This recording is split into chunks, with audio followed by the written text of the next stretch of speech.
On the Gen Z commemoration that is happening today, but from a business and security aspect, to then be able to have insights as to what it then means to keep yourself secure in a situation where we were already told that the police would provide security.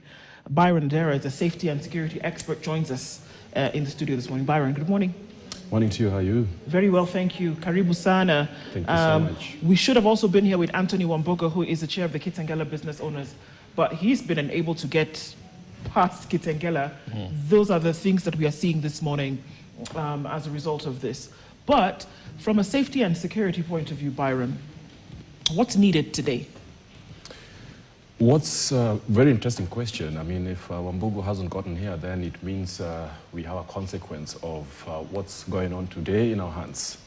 And that very much is the reaction of the state security machinery, which by and large, if not for what it seems and what it looks like, has not facilitated, rather it has impeded and suppressed what it ought to actually do and deliver. I mean, strictly speaking about co-panelists here, what you've seen is the mobilization, if not the preemptive deployment of police in certain nodes, so you call them flashpoints, which in a sense, as it was spelled out, was meant to facilitate and provide security for those who are going about the vigil, as expected, flags and flowers, but which then has occasioned blockades, prevention of free flow of traffic and all businesses, so to speak. And yet, the security agencies, they cite that they are being preventive. They are trying to mitigate any damages, loss of life, which we all agree there has to be peace. We need to preserve life and property. But there is also, on the other side, the public outcry that we ought to be protected, to protect ourselves or to protest against that which we feel is not proper. So how do you find the balance between keeping people safe and offering the necessary security measures that will ensure that there is no more loss of life, in particular in this case, because people are coming out to commemorate loss of life as a result of the collapse of security agencies? Well, if you cycle back to what occasioned and why we are here, we are talking the commemoration of 224, 225, Gen Z protests. And if you were to go back to 224, we're talking about the finance bill, which was at the epicenter of it all, and which I feel, from where I sit, was a valid concern. So the state's reaction, where the buck stops, the buck stops with the bigger person, right? Has the credible responsibility, even under the Constitution, to provide public safety and security. That is really right at the center of the police work, and by extension, the security machinery as it is as a whole. Now, if you are to then look at protests, which is also guaranteed in the Constitution 2010, if you talk about the revised one, which stipulates how it is supposed to be done. So peaceably, without having arms. So it really does provide for that kind of assembly, which is what the protesters did talk about. It's vigil, it's flowers and flags. Yeah. Now, you go to separate the two. If you're talking about destruction of property and killings, loss of lives, you go to actually draw a very thick line in the sand between a protester and a hooligan and or a goon with a crowbar in their hands. Now, how to separate those two becomes a very critical perspective in terms of the analysis of the provision of public security and all the reaction of the machinery as a whole. So the preemptive deployments have got to be seen from the perspective of we facilitate. The Constitution talks about informing the security operatives and saying we are going to peaceably assemble in such a place. So the facilitation should be, in terms of the presence, should be that which then facilitates and provides security for the protesters. It should isolate, therefore, the goons and the hooligans that drop into this equation to take advantage of the same to extend their ill motives of whatever nature. So the prevention of the same then has got to be looked at from how do we balance our presence, posture, and profile in a manner that then doesn't provoke and in a way then facilitates and does the deterrence function. Because provocation and deterrence look the same until then things happen at that node where the third force appears, where we are expecting goons and all these other hooligans to drop in the equation to extend their ill-motivated actions. Yeah, Byron, If you look at protests that have happened in the country for a while now, if you go back to 2024, yes, you remember a time when the protesters were actually out there with their flags, water, even music. They were dancing in the middle of the streets, you know. And I remember it was part and parcel of that party at night after hard work on the streets. Party after party. You know, party after party. And everything was peaceful until that point when we remember the protesters, goons started infiltrating this protest. At some point, I remember the businessmen in Nairobi as well were hiring goons with batons to protect their businesses. Mm-hmm. But I'm speaking like that in the sense that where the Constitution has guaranteed rights to protest, and the police having all the machinery they have in terms of intelligence they collect to be able to isolate, and also just their training to isolate who's a goon from a protester. Are we saying today that what we're seeing happening is because the police cannot guarantee protesters their security? And what does that say to the overall security of wananchi and their property and businesses? Well, it's a deep question that speaks to capacity. It also speaks to the outcomes thereof. It will speak to some domains in terms of authenticity, and it will also speak to processes. I remember when I was on TV in 2017, against the backdrop of the grand homecoming, yes, and where there was a pushback all the way from the airport and all the way into the Uhuru Park. And we saw what a crowd can actually do. The numbers speak for themselves. Now, the application of the force continuum is very, very important. And when you're looking at the disposition, which speaks to the three main elements of profile picture, profile, presence, and posture, is very important. Maybe to speak to that same element right there in the 2024 to 25, when the army was, the army's presence was seen as well, alongside the police, and I think that was really within the CBD. And you had the police on one street and barely 20, 30 meters apart, the separation between those two major arteries within the CBD. You would see people, gravitating towards the army and possibly also hang around them, climbing on their vehicles, the Humvees that we used partly in the special forces as we were launching into Project Somalia. And then on the other side, you are seeing a different scenario playing out, where there were people agitated, people are, frustrated, people are really, a loggerhead, so to speak, but then a different picture playing out. So that's really me here trying to really buttress this conversation on how you can balance the three Ps, what is your presence looking like, and with the discussions around legitimacy, the things that have happened in the past and brought people to a realization at this particular point in time that this is the way our behavior then is doctored around those expectations and, of course, the way we've been treated, so observation and experiences. Now, if then you have to really look at then how people will react to even a hello from a police and maybe a hello from a different person, then you go to actually have a heavy injection of psychological elements, which is pretty much how people behave given those learned experiences. Now, can those experiences be renegotiated? Can they be remedied in terms of how they look like in the grand scheme of things? Yes, they can. So questions, and maybe to cycle back to 2017 when on TV, the discussion came hot in the heels of a research finding that was brought forward by WISP in conjunction with IEP. So WISP was World Internal Security and Police Index, and the Institute of Economics and Peace. And our police force was really service, so to speak, 210 Constitution, did get a heavy indictment.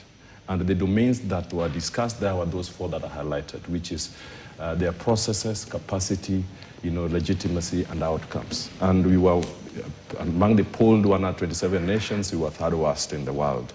Now, I said on TV that that report could be taken a pinch of salt, yes, but if we had to look at our processes, outcomes, legitimacy, all these things, the domains that were reviewed, then we could sit down and say, well, why are we not having the legitimacy? Why are we having that treatment that we see on the other side of the street and what we see on this side?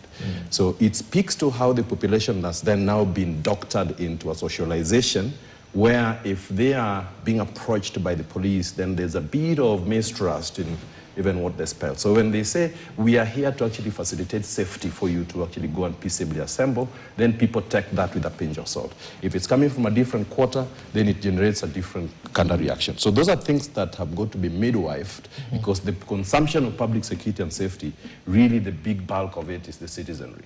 Okay. And it is upon the citizenry's, legitimacy, that then will inspire all these other things that we really are aspiring towards in terms of how we look at our the architecture of security as a whole, and then obviously how we consume those services in a nutshell. Bringing it to what we are looking at right now, the psyche of somebody who is in the street protesting. Yes. Doesn't fall on some of those things. At that moment, there's something that you're doing. Absolutely. And you're not thinking about what anybody else is doing. That there's an agenda that you have that you're trying to fulfill. Now, as has been intimated by a lot of people, that protesters are criminals. But from what I'm hearing you say, that it is easy to demarcate, it is easy to define both of them in the same space. Today is not a protest, it's a commemoration. And people want to then be able to go lay flowers, wreaths, and then do whatever they need to do after that without the criminal or violent aspect. I would assume that security agencies then would then be able to tell the difference between those who are going to do this and criminal elements that might infiltrate this commemoration. Would they not be able to? Ideally, they should. Easier said than done. I mean, it seems as though it's a blanket application that's being given because the city's being locked off. Yes, it's the easy way out. Yeah. It's the easy way out. I mean, professionalism demands that you actually apply higher standards. I know the law of most actually does classify how that happens. And not many of us are excellent. The law of most speaks to most being just a shallow reflection of that toward most, where most are average, and average of us are mediocre. Now, if you were to apply yourself to the strictest standards of professionalism, then it ideally then means that you are able to exercise proper judgment. And as I said, the buck stops with the guy who has the biggest responsibility. The people that go on their own lives, as is said today, there are people who are on their phones and commemorating. There are people who at home, perhaps in hostels, maimed, suffered direct assaults, and are doing other things. Now, that is still commemoration, but there are people who are out in the streets and with flags and flowers and wanted to reach a certain spot that perhaps now has been cut off. Now, closure is a very important thing because it satisfies your mental makeups. If you look at the frustration aggression hypothesis, if that is prevented, then adaptations will come into the equation. And the adaptations are retreatism, there's rebellion, and of course, there's ritualism. So you're saying, quite simply, yes, if you're trying to get into the city with a flower and a flag, and somebody stops you from doing that, having realized that this is a constitutional right, yes, that the next step that you take might then be seen as violent and or criminal. Absolutely. I mean, from the same kind of risk competition, if you're looking at that aspect, then if you are prevented from getting to a need, then there's a certain certainty of reaction. And the reactions is what I've pretty much spelled out. So perhaps people are going to get more depressed. People are going to think, and it's normal for human beings to react that way and to saying, okay, I haven't gotten to a point where I needed to go to, and there's a legitimate concern that I had to actually want to get there. So rebellion can get into the equation. And so you don't want to deal with a bigger problem than what you have in your hands. Perhaps in terms of de-escalation, what could have seemed a lot easier and better to do is to allow for this to peaceably happen whilst providing the necessary safeguards to prevent other people from hijacking the process. So people should be led into the city? The blocks that we are seeing, security apparatus in different areas, should those be let down according to what you're saying? Well, there's things that you can do, there's things that you cannot do. The things that you can do is actually to beef up. I mean, we've had enough in terms of budgetary allocations to employ more, if more is the aspect to consider. But I would sure think that amongst the considerations would be to retool in terms of mindset training. So that mindset shift is a big thing. Before you even go into the mission and methodologies, then you're thinking mindset is really where you need to have fundamental changes, which is the software. Now, doing the same thing over and over again, if you have to actually just walk back to 224, we had casualties, 225 casualties. Today, perhaps a good Lord is possibly going to jump the equation and prevent losses. But then the same things still happen. Our approaches, our reactions, and of course then how we look at the post.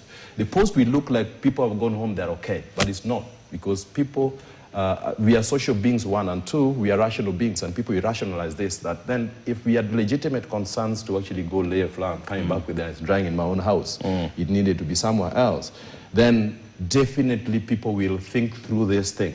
And they are not isolated. They are going to be conversing on the digital space, because that is another battleground as well. It's well beyond the physical and the reactions with the state. The third perspective is really where the digital and information battleground is, which of course is a very level ground. The wars that are happening in the streets right about now are shifting to the digital space, where loads and loads, if you're thinking numbers alone, maybe the state doesn't have as many in terms of bloggers and whoever they are, as opposed to the general citizenry with phones and other gadgets in their hands. Which is true, because even the mobilization of the June 24th was highly online, and it was highly successful. So that's also something to consider in terms of security and safety. True. But also we don't want to have that be converted into the gagging of the media spaces. That's right. Both online and otherwise, mainstream and otherwise. So there is also concern there. But I wanted to bring in another dynamic that just recently, is it 2 years or so, Kenya was an expert in exporting security forces to Haiti to go and try and combat, whatever was happening with the Haitian. But back home today, we are not able to defend our constitution. The security personnel, from the top, because we have very decent policemen who they go to huge extent to try and even protect people they should not be protecting, or to even try and make sure that peace prevails. But you realize that the orders that are being given to them today, the heavy deployment of police, one would argue was uncalled for. But our security agencies are not able to protect our constitution. And yet the constitution is what is supreme. It is what even employs them. So when you compare that call for us to export peace expertise to another country, and today we are not able to hold front for our own peace, where do you draw the line between competence, incompetence, and disregard for our rule of law? Well, the easy answer is that charity begins at home. And charity beginning at home means that, we are riding on some very good momentum. I sure would say that Kenya has been such a perfect hub, the island of peace, and we have such good strength to actually boast about in terms of the way we are set up, from the wholesome sort of the security infrastructure, police talk, the army. It's something to actually shake a stick at if you're looking at how we stand even with our neighbors, because considerations of how your home is set up could be, to an extent, reviewed, analyzed around how you stand with the guy next to you, in your front, on both sides of the shoulders, and behind you. So speaking about our regional composition in terms of those power dynamics and what Kenya is looked at from the global perspective and how it plays in the geopolitical landscape, we have had a good standing. Save for the blight that we had, 2007, 2008, post-election violence, and the continued strife and the mismanagement of our affairs with regards to just the way we treat security. Now, from that perspective, you can have someone choose you and say, oh, can you sort another problem elsewhere? So that was us, and it gives such a good standing. But then we have problems within our house. So the false sense of self gets in, that if we do not look at each other in the eye and say, well, we are not as good as the other public see us. You walk out of your home and you're looking sharp and you're dressing well and you're smelling good, but then well within your house there's disorder. Now that is exactly what has got to be looked at with a heavy load of internal dissent from within, and that says we got a lot to fix. Byron Adera, thank you for joining us this morning to then at least look at some of the security issues around this. It remains commemoration of the Gen Z protest 2024. And as we've had conversations, it's going to be an interesting day to then be able to look through it. We've been able to update on that. Thank you for keeping the Situation Room here on KTN, and to all our audience here and also on Spice FM. We'll talk again tomorrow, God willing. Dennis Aseto Nduoko, Joe Kamanya, and Byron Adera, I thank you for joining us in this today. More updates as we get them through the day. Stay with KTN and enjoy your viewing. Good morning.